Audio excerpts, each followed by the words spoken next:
Ayan, nagkulang ako sa asin. I-tap natin siya ng asin. So, kanya-kanya po tayo nang gawa ng kimchi.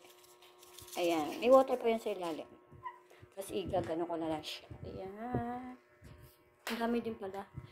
So guys, 2 kilos po ito ng cabbage. So, ayan. So, ang hiwa po natin ay ganito. Ayan. Ganyan. So, ayan. Ibababad natin ito mga 30 to 45 minutes. Tapos, ayan. Habang nintay natin, gagawin natin yung ibang ingredients. See you later. Ayan na guys. Lumubog na yung plato. Ibig sabihin, lantutay na siya. Ayan. Ugasan na natin ang cabbage. So guys, depende sa inyo yung ugas ng cabbage nyo. So, minsan ako hanggang 3 hanggang 4. Depende sa alat ng... Ayan, pwede na siya, oh. See? Pwede na siya.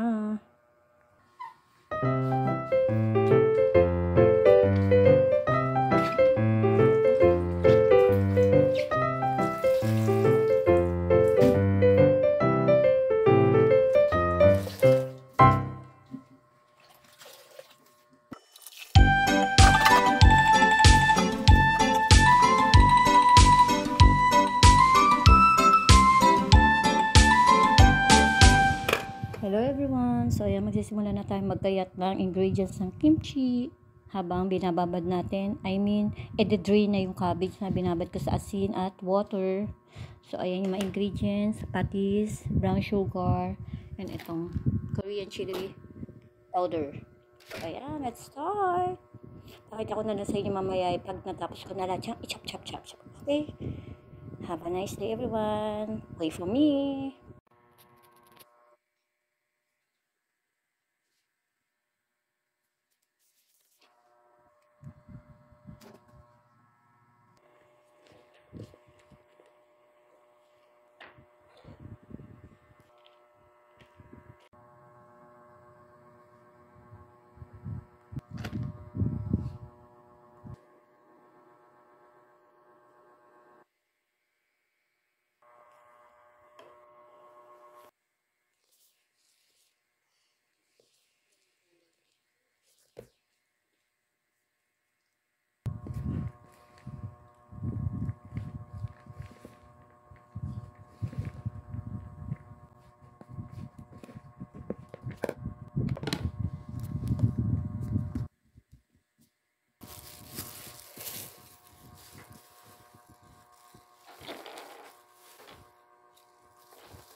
Nasa ilalim kasi yung sauce.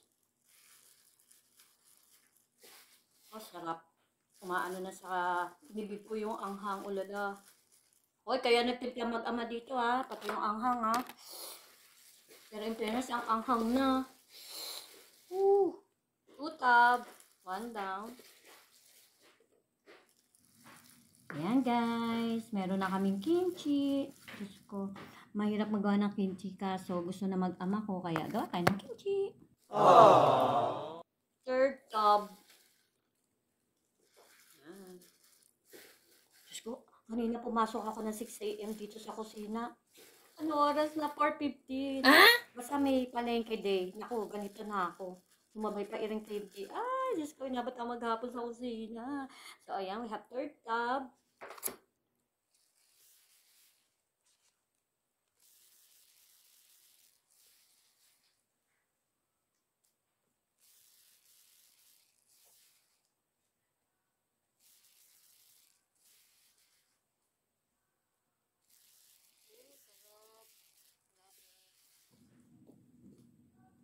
So, yan guys. Ang dali lang gawa ng kimchi. Maraming version tayo. Yung iba naglagay pa ng apple, ginagrinder. Tapos, basta marami. So, ito na lang yung sa akin pinaka simplest way. Ayan. So, ayan naman guys. Ang ating kimchi a la nunanut version. Gosh. Alam nyo ba guys, actually, konti pa lang yan. Bali 2 kilos ng cabbage yung binili ni Mr. kasi ang mahal ngayon ng cabbage. Pero dati, ko 5 kilos, ilang tab na nagagawa ko? 15 tab. So, guys, halin natin yung sauce. Pretty people, itong aking planggana ay pang kimchi lang talaga, ha? Baka na-question nyo ako bakit ito ay pang kimchi lang talaga. Wow! Ayan. Itong aking batya ay pang kimchi. Ayan, pang kimchi lang talaga to. O, diba? Ayan. So, hi guys, mga Kalotski. I'm done! Nakatapos na po ako ng kimchi a la nunalot version. Yes, 2 kilos of cabbage. So, ayan. So, inilagay ko yung iba di sa isang malaki. And then, we have 3 tubs. Ayan. So, pinatikpa ko muna sa mag-ama ko. Okay na daw. Ayan. And then, yan.